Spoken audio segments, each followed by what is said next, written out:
El libro del Génesis cuenta que Dios advirtió a Noé que construyera un arca. La narración del gran diluvio en la Biblia trata del mal, el pecado y la injusticia. La lluvia cayó sobre la tierra durante 40 días y 40 noches. Todos los manantiales de las profundidades salieron a la superficie. El diluvio representa una especie de revocación de la creación. Murieron todas y cada una de las criaturas que habitaban la tierra, o casi. Debido al diluvio se borró a todo ser humano del mapa. No hay nada más apocalíptico que eso. Dos oceanógrafos se pusieron en marcha para resolver el misterio del diluvio de Noé. Bill Ryan y Walter Pittman dedicaron 40 años a esta investigación. Revelaron los secretos de las profundidades y descubrieron que la verdad se encontraba ahí abajo. Vives para esto y rara vez ocurre en la vida de un científico, pero a nosotros nos pasó. Y este podría ser el diluvio del Génesis, el diluvio de Noé.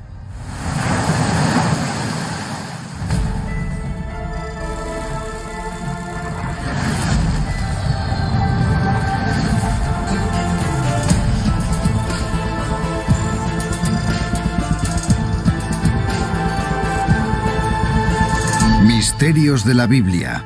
El diluvio universal. Verano de 1970. El buque de investigación de 122 metros, Glomar Challenger, estaba fondeado en el mar Mediterráneo. Su misión: estudiar el lecho marino a 1 kilómetro o más bajo la superficie. Entre los científicos que se encontraban a bordo estaba el oceanógrafo de 30 años, Bill Ryan. El trabajo de un oceanógrafo que recorre el mar está plagado de aventuras y emociones, y cuesta creer que te paguen por ello. El centro del Mediterráneo es un lugar desafiante para recoger pruebas. Los trabajadores debían bajar el tubo de perforación a través de cientos de metros de agua y después perforar a gran profundidad dentro del lecho oceánico. Las muestras en forma de tubo que extraían era lo que los científicos habían venido a estudiar. Lo que extraes es básicamente un cilindro de barro de 9 metros de largo, y eso se examina en el laboratorio del barco. Lo que Ryan descubrió en este lugar le impulsaría a realizar la búsqueda de toda una vida: resolver el misterio del diluvio de Noé.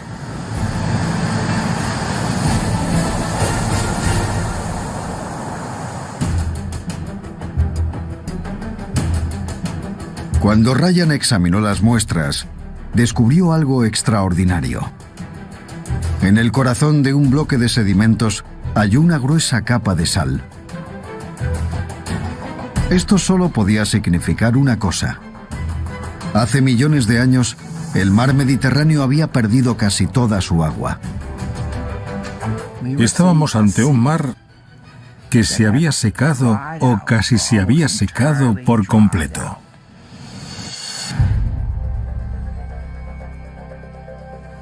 Se trataba de un resultado asombroso.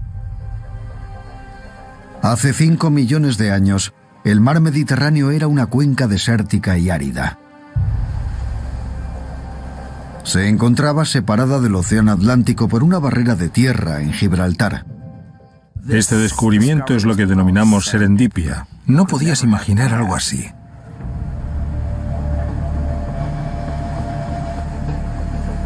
Ahora Ryan se enfrentaba a otra pregunta: ¿cómo se llenó el Mediterráneo otra vez? Una vez más, los sedimentos nos dieron la respuesta. Mostraban que cuando el agua regresó, lo hizo a una velocidad vertiginosa. La barrera entre el Mediterráneo y el océano Atlántico reventó y lo inundó todo rápidamente. Ryan descubrió que todo el Mediterráneo pasó de ser una cuenca desértica y árida a un mar de kilómetros de profundidad en un instante geológico.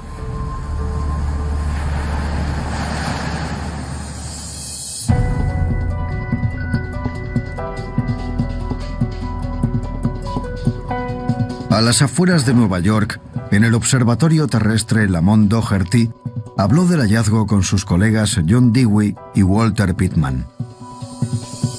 Ryan, Dewey y yo estábamos sentados porque trabajábamos juntos en un problema científico.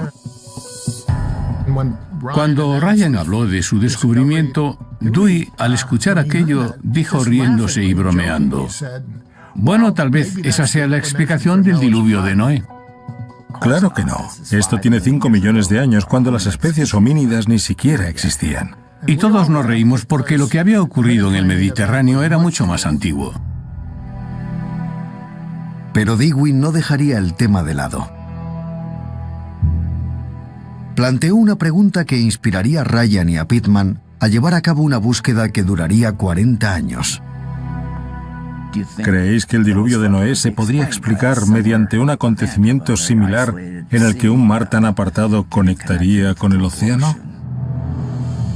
Era una hipótesis provocadora. Ryan y Pitman no pudieron resistirse. Después de aquella conversación, Ryan y yo hablamos de esta posibilidad y dijimos: echemos un vistazo a ver qué nos dicen los datos geológicos. Estos dos oceanógrafos se pusieron manos a la obra para desentrañar los misterios de la historia más famosa del Viejo Testamento: el Gran Diluvio.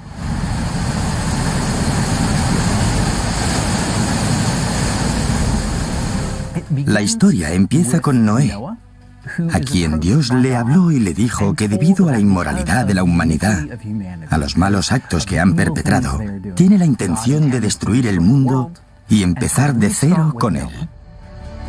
Noé construyó un arca y, como ya es sabido por todos, metió en él 2 ejemplares de cada especie animal que habitaba la tierra. Después comenzó el diluvio.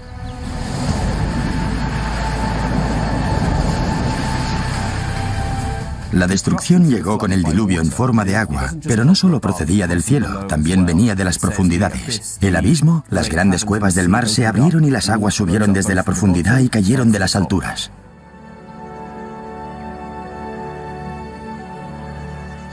Cuando la tormenta amainó, el arca reposó sobre la cima de un monte. Noé envió un cuervo y luego una paloma para comprobar que las aguas se habían retirado de la tierra. Una vez que el diluvio se detiene y Noé sale del arca con su familia, Dios hizo un pacto con Noé y con todo ser viviente, y es que el mundo no volvería a ser destruido nunca más con agua. Y como muestra de ello, tenemos el arco iris en el cielo. Esta es una de las historias más conocidas de la Biblia. Pero, ¿dónde y cuándo sucedió? ¿Y qué fue del arca? Sobre este tema, la Biblia es de una imprecisión frustrante. La Biblia no nos ofrece una ubicación real del lugar donde se produjo el diluvio, ni de dónde vivía Noé antes del suceso. Y sabemos que cuando empieza la inundación cubre toda la tierra. Pero ¿dónde se encontraba Noé antes de construir el arca? No lo sabemos.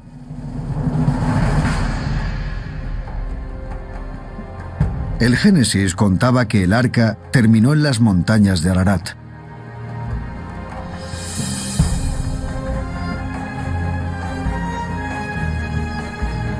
En la actualidad, el monte Ararat y los picos que lo rodean se encuentran en Turquía, al sureste del Mar Negro.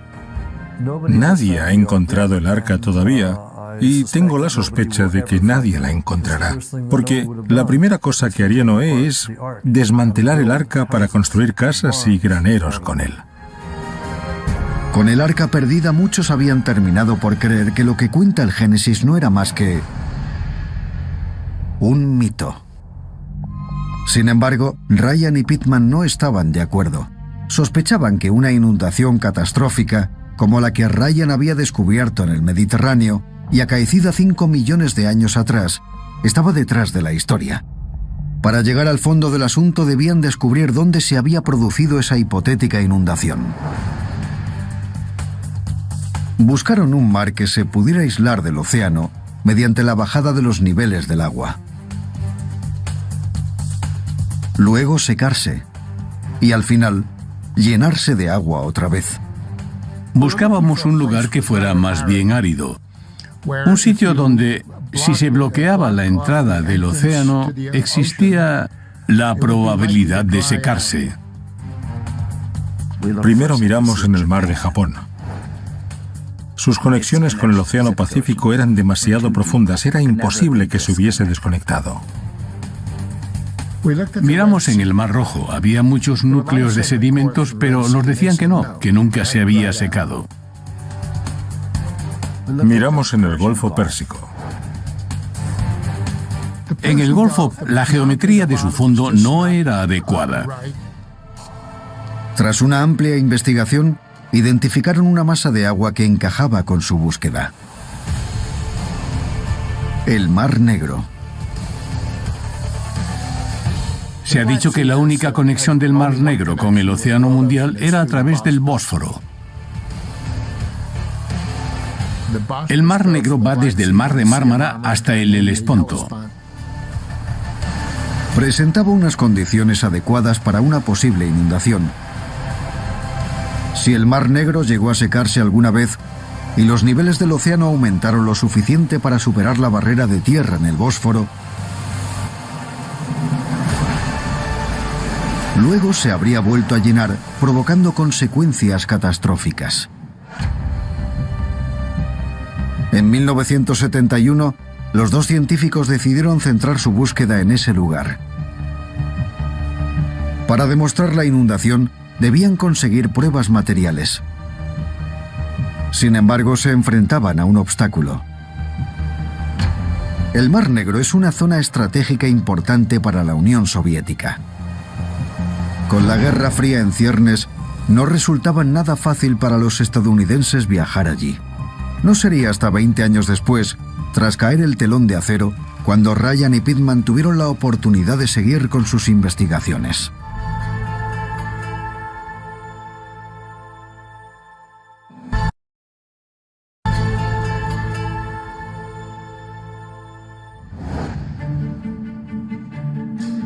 Nueva York, 1993.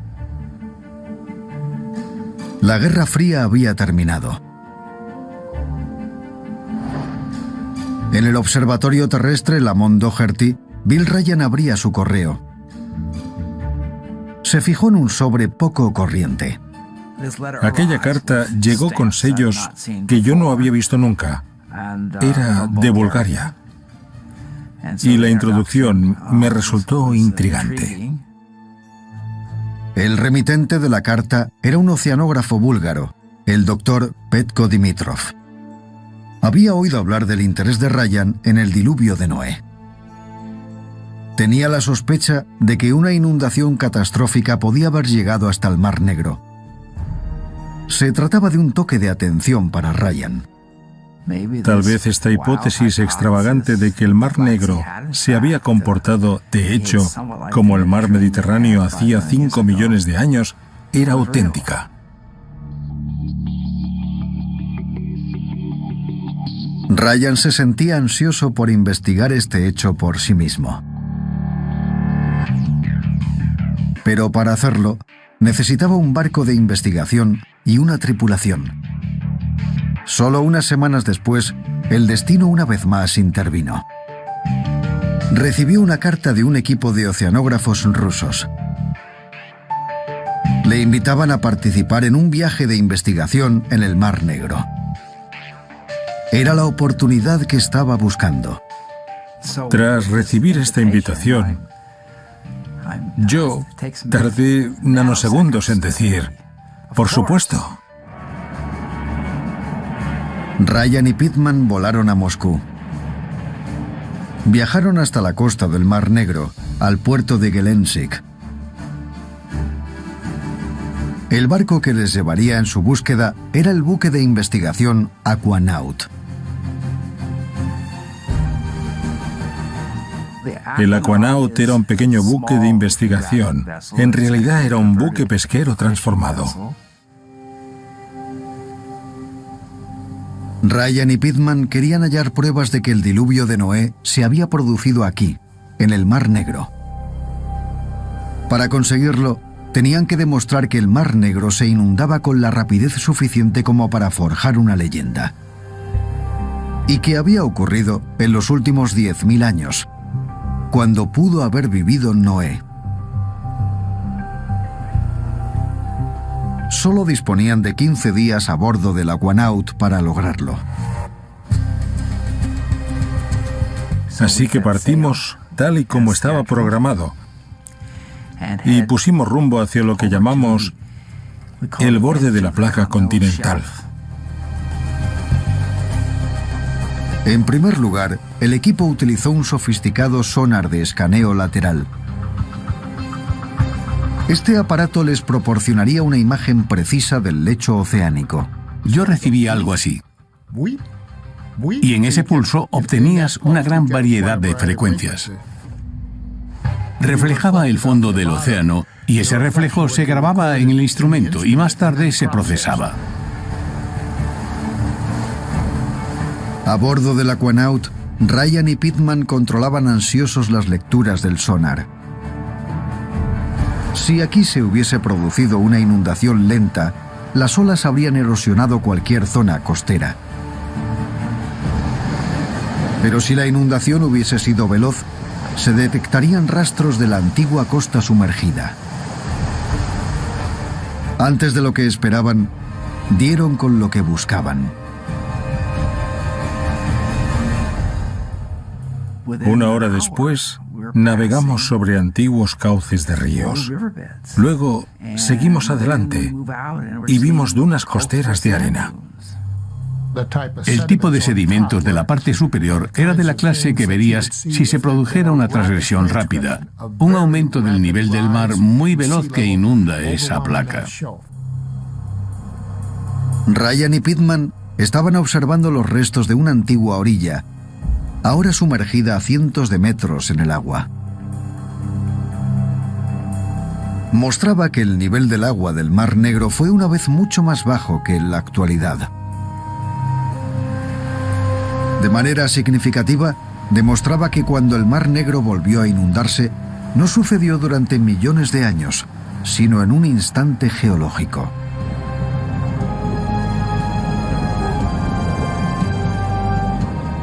Si el nivel del mar hubiese subido lentamente, las olas habrían barrido las dunas costeras. Aquello nos hizo confiar en que se había producido una inundación. Era lo que los dos científicos esperaban encontrar. ¡Yujú! ¡Hurra, hurra, hurra! ¡Y lo hemos conseguido! ¡Lo hemos conseguido! Ryan y Pitman habían hallado pruebas de que el Mar Negro se había inundado lo suficientemente rápido como para tratarse de la inundación de Noé. Pero aún no sabían cuándo. Para averiguarlo, tendrían que examinar pruebas sólidas procedentes de debajo del lecho oceánico. Para extraerlas, el Aquanaut utilizó un equipo de perforación. Las muestras de sedimentos que extrajeran deberían contener conchas. Conchas que se someterían a la datación por radiocarbono y que desvelarían la respuesta. ¿Se produjo el diluvio antes de que los humanos evolucionaran o después, cuando nuestros antepasados bíblicos pudieron ser testigos de ello? Aquí tenemos núcleos extraídos del suelo del Mar Negro. Esto es como una máquina del tiempo. Para los ojos adiestrados, estos núcleos representan una biblioteca de antiguas civilizaciones, pero nuestras civilizaciones son las criaturas que habitaron los océanos y los mares. Este es el periodo del diluvio, justo aquí. Y en este punto donde el color cambia, el lago de agua dulce se convierte en un mar de agua salada. Ryan extrajo conchas de la capa donde el lago de agua dulce se había convertido en el Mar Negro. llevarían estas valiosas muestras de vuelta a Estados Unidos para realizar la datación por radiocarbono. Si las conchas tuvieran menos de 10.000 años de edad, situaría la inundación del Mar Negro en el mismo espacio temporal que el diluvio de Noé. Antes de regresar a Nueva York, los científicos viajaron a Moscú. Pero allí se toparon con un problema. Descubrieron que su expedición había despertado el interés del servicio secreto ruso. Poco después de llegar a su hotel, la puerta de la habitación de Pittman se abrió. Y un hombre entró. Hablaba un inglés perfecto y dijo, disculpe, ¿no está en la habitación equivocada? Le miramos y le dijimos, no, esta es la nuestra. Y nos dijo, lo siento, se habrán equivocado en recepción. Se marchó y recuerdo que le dije a Bill, es de la KGB. Pittman sospechaba que el hombre se estaba preparando para registrar la habitación. Bajé a cenar y cuando volví un par de horas más tarde, toqué en la puerta muy fuerte y ya sabes, al final entré en la habitación y ellos habían estado allí. Pittman descubrió que habían movido objetos durante su ausencia. ¿Pero por qué? Durante las últimas décadas, la Unión Soviética había sido un estado oficialmente ateo. Si Ryan y Pittman eran capaces de demostrar que el diluvio universal era auténtico, supondría un mazazo a décadas de descreimiento. Ryan empezó a preocuparse por la posibilidad de que le confiscaran la valiosa prueba que había recogido en el Mar Negro. Dejó las muestras más importantes con sus colegas rusos. Con suerte, podrían enviarlas a Nueva York más adelante, cuando hubiera pasado un tiempo. Decidí no llevarme al aeropuerto nada de lo que no tuviera duplicado. Con los nervios a flor de piel, volaron de regreso a la seguridad de Nueva York.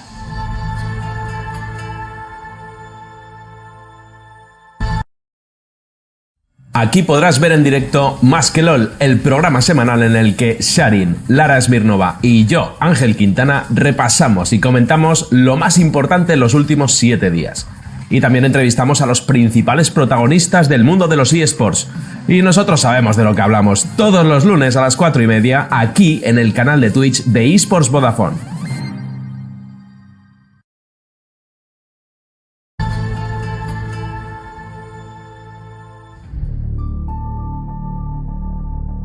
Ryan tenía la sospecha de que a los rusos les preocupaban sus investigaciones en el Mar Negro. Tenía miedo de que confiscaran sus muestras de sedimentos más importantes. Si eso sucedía, la expedición en el Aquanaut habría sido en vano.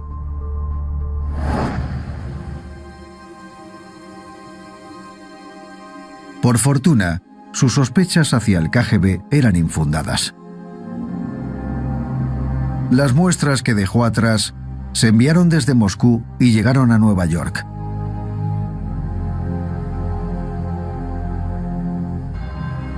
Ryan envió las conchas al Instituto Oceanográfico de Woods Hole para someterlas a la datación por carbono 14. Estas conchas señalarían el momento en el que se había producido la inundación del Mar Negro. Semanas después, Ryan recibió los resultados decisivos. Recibí una llamada de Glenn Jones y me dijo, Bill, ya tengo los resultados. ¿Me has tomado el pelo? Le pregunté, ¿cómo que si te he tomado el pelo? Me dijo, ¿me has enviado las muestras de las conchas son de la misma muestra? Le dije, no.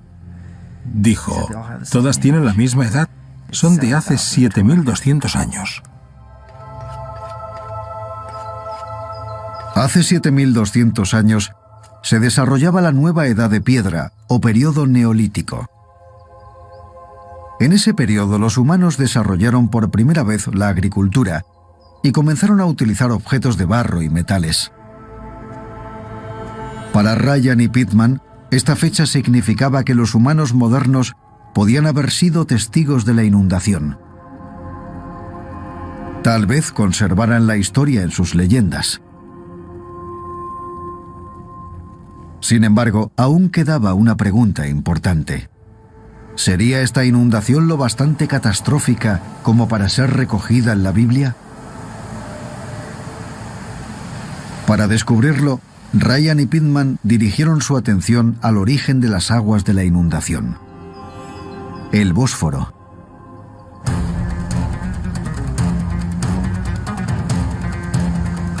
El Bósforo discurre a través de la antigua ciudad de Estambul. Es la única conexión entre el Mar Negro y el Mediterráneo. La pregunta es, ¿el agua del mar pasó por aquí a la velocidad suficiente para crear una inundación de proporciones bíblicas?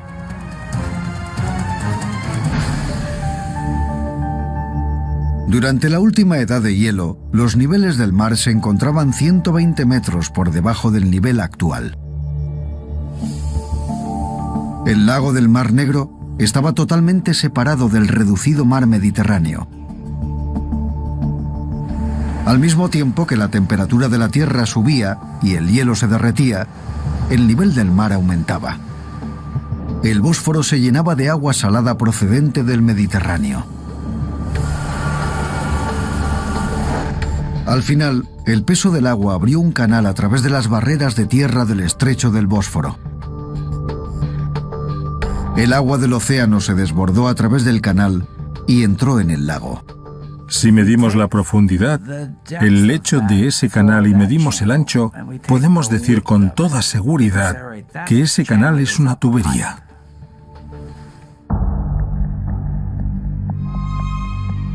Pittman calculó la velocidad a la que atravesaría el agua este canal.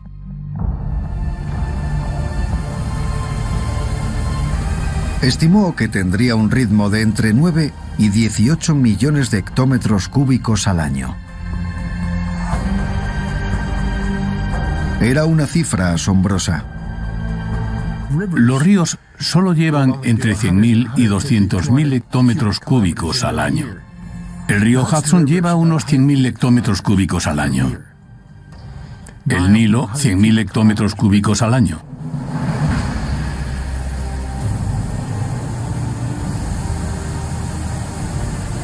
El caudal de agua equivalía a cientos de cataratas del Niágara.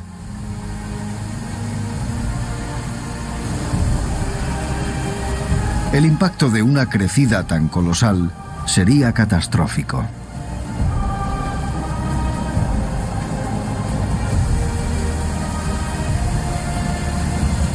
Una inundación como esa se habría escuchado al menos a 100 kilómetros como mínimo, y el suelo habría temblado a lo largo de mucha distancia.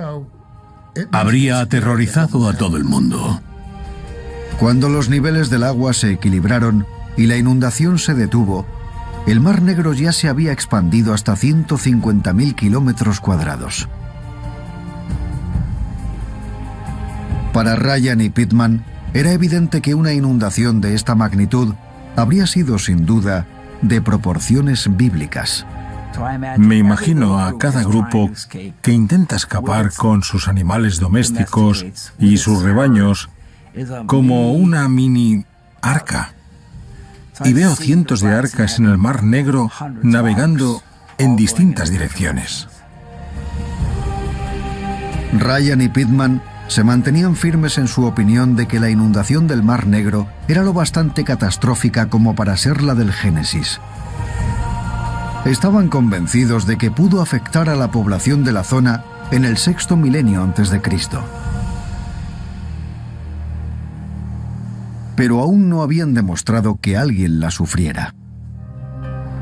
Para demostrarlo, tenían que encontrar evidencias de que hubo gente habitando las orillas del lago del Mar Negro cuando se inundó.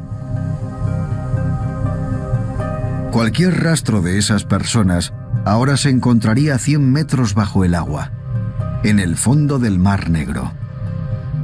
Si se descubrieran los restos del asentamiento bajo el agua, y pudiéramos bajar y sacar objetos que pertenecieran a la misma época, eso sería extraordinario.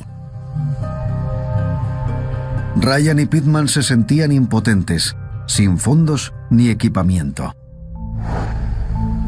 No obstante, su trabajo llamó la atención de un famoso explorador oceánico, Bob Ballard. Fue quien en 1985 localizó los restos del Titanic.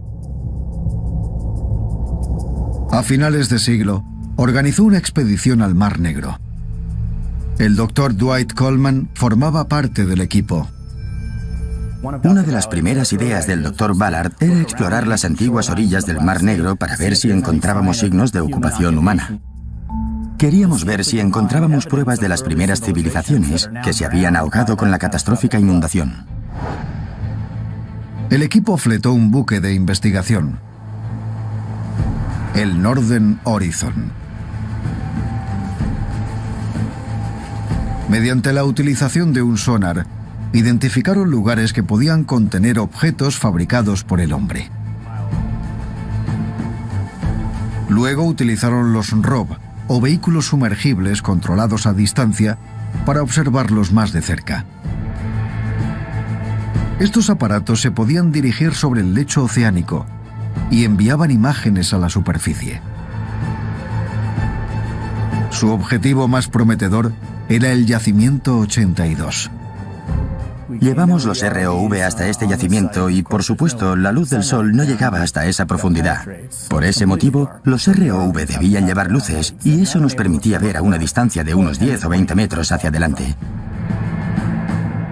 En la superficie, los científicos se reunieron en la sala de operaciones para observar las imágenes enviadas desde la oscuridad del fondo del mar. Era muy emocionante porque nos sentíamos como cuando abres los regalos en Navidad, por ejemplo, mirando a ver qué encuentras.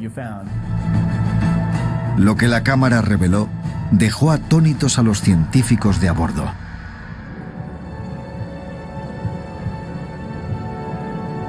Bloques de piedra que parecían haber sido trabajados por manos humanas.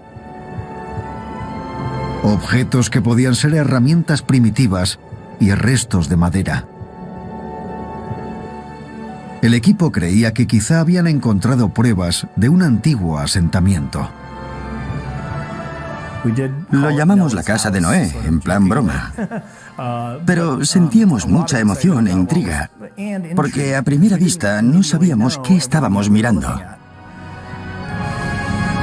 Si el yacimiento 82 era realmente una construcción, entonces demostraría que había gente viviendo en las riberas del lago antes de que se inundara.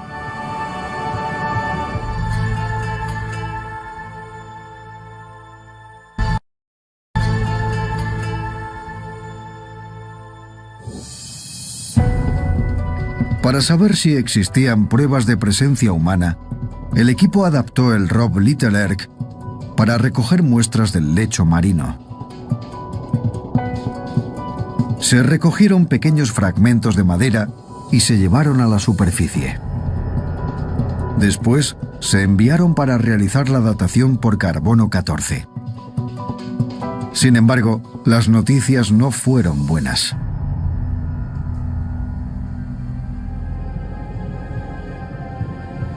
Los resultados de la datación por carbono mostraban que las muestras tenían poco más de 100 años.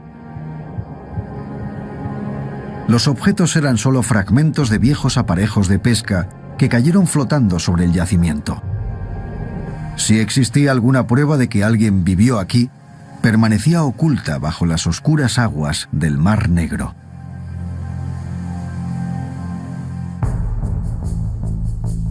Pese a este revés, Ryan y Pittman no se rindieron en su búsqueda.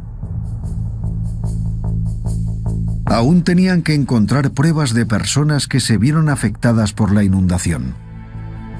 Si allí había seres humanos, existirían pruebas de su reacción a este acontecimiento, ya que solo los humanos podrían añadir este suceso a la mitología.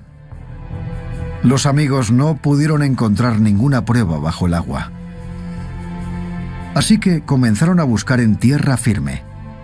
Cualquiera que hubiese vivido a pocos metros del Mar Negro lo habría perdido todo. Si la placa estuvo ocupada por humanos, no lo sabemos. Pero si así fue, se habrían desplazado para siempre. El lugar más evidente para buscar desplazados era la costa actual del Mar Negro.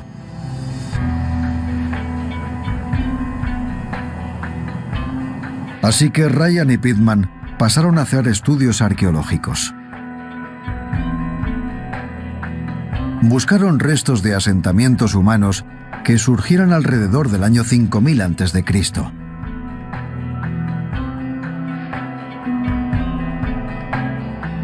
En la orilla búlgara, Ryan y Pittman descubrieron algo impresionante: la necrópolis de Varna. Habían desenterrado un cementerio antiguo enorme. Había tumbas que contenían esqueletos completos extraordinarios y tumbas donde solo se encontraron objetos. La necrópolis de Varna está datada alrededor del año 4500 a.C. Eso era poco después de la fecha en que se produjo la inundación del Mar Negro. Proporcionó un magnífico tesoro encontrado: casi 6 kilos del oro trabajado más antiguo del planeta. Ahora se guardan en el Museo Regional de Historia en Varna. Los objetos de oro, tal y como manifestó el profesor Smolenov, parecían mostrar una comprensión de las matemáticas complejas. Encontramos pequeños rectángulos que tienen las proporciones de 3, 4, 5 del teorema de Pitágoras, y anillos cuyo diámetro interior y exterior era la constante matemática 722, que es pi. La necrópolis de Varna presentaba todos los indicios de una cultura avanzada con una historia extensa.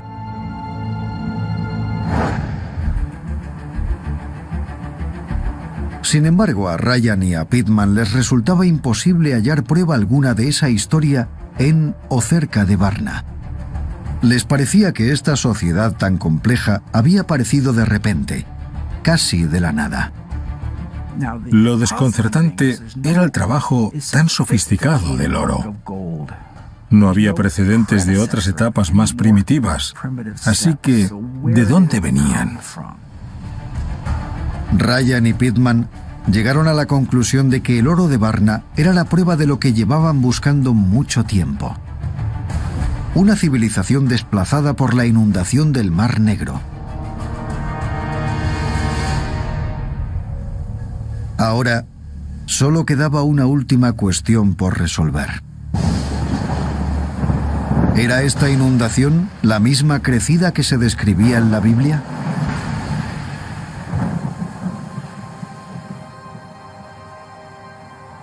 De vuelta en Nueva York, en el observatorio terrestre Lamont Doherty, Ryan y Pittman buscaron pistas en el Génesis. El relato no especificaba dónde había empezado el diluvio. Pero la historia de Noé y el arca sucedió poco después de la historia de Adán y Eva. Hicieron conjeturas sobre la posibilidad de que el diluvio se hubiese producido cerca del Edén. Nadie ha demostrado todavía dónde se encontraba realmente el Edén. No obstante, para Ryan, el antiguo lago del Mar Negro bien pudo ser ese paraíso terrenal.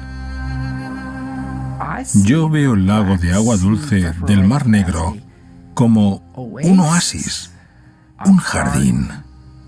Voy a exagerar un poco y tomarme una pequeña libertad. Un jardín del Edén donde se podía cultivar, comerciar, desarrollar el arte de, tal vez, trabajar algunos metales. El libro del Génesis recoge que fuera del jardín del Edén discurren 4 ríos. Uno de ellos llamó la atención de Ryan. Se nombran los ríos, y uno de ellos es el Pisón. Y el río Pisón atraviesa una tierra rica en oro. Incluso añadieron la existencia de oro a la historia. Esto podría explicar cómo Varna obtenía las inmensas reservas de oro. De los alrededores del bíblico río Pisón. Si fue así, pudieron llevarse el oro cuando huían del avance de las aguas. ¿Qué hay en los utensilios tras la inundación? Esta civilización extraordinaria con el oro más antiguo del mundo que presentaba diseños extraordinarios. ¿Qué hace el oro en esta historia?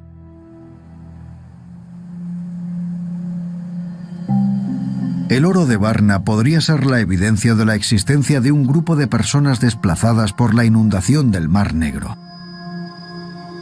Pero, ¿podían Ryan y Pitman encontrar alguna prueba de que esta inundación afectó a toda la humanidad, tal y como ocurrió en el Génesis?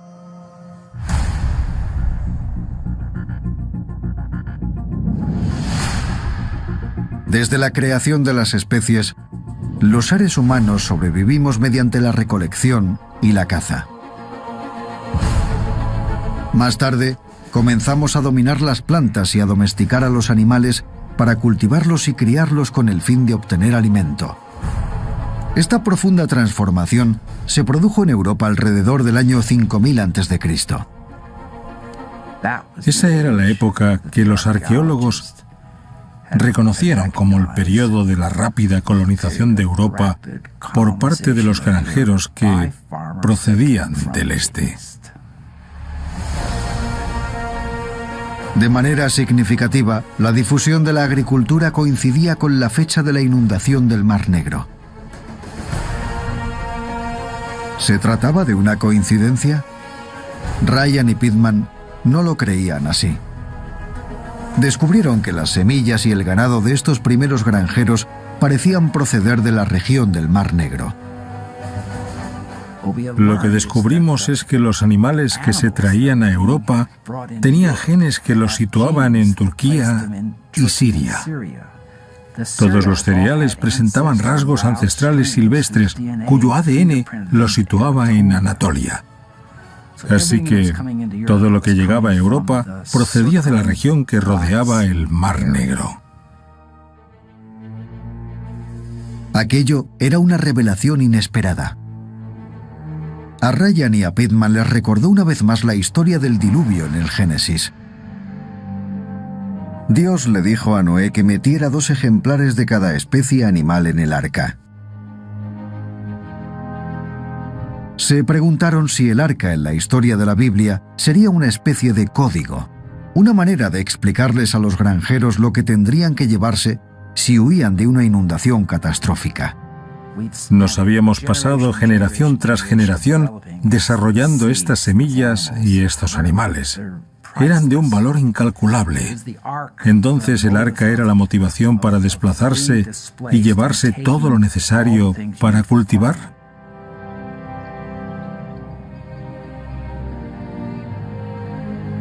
Es una teoría convincente. Sin embargo, después de 40 años, la búsqueda de Ryan y Pitman aún no se ha acabado. Hasta ahora, la teoría de la inundación del Mar Negro planteada por Ryan y Pitman es solo eso, una teoría. La prueba, si es que existe, yace en las profundidades del Mar Negro. Ahora, una nueva generación de exploradores se prepara para continuar con la investigación. No me cabe ninguna duda de que la prueba bajo el agua que aún no hemos encontrado podría cambiar la historia arqueológica en todo el mundo.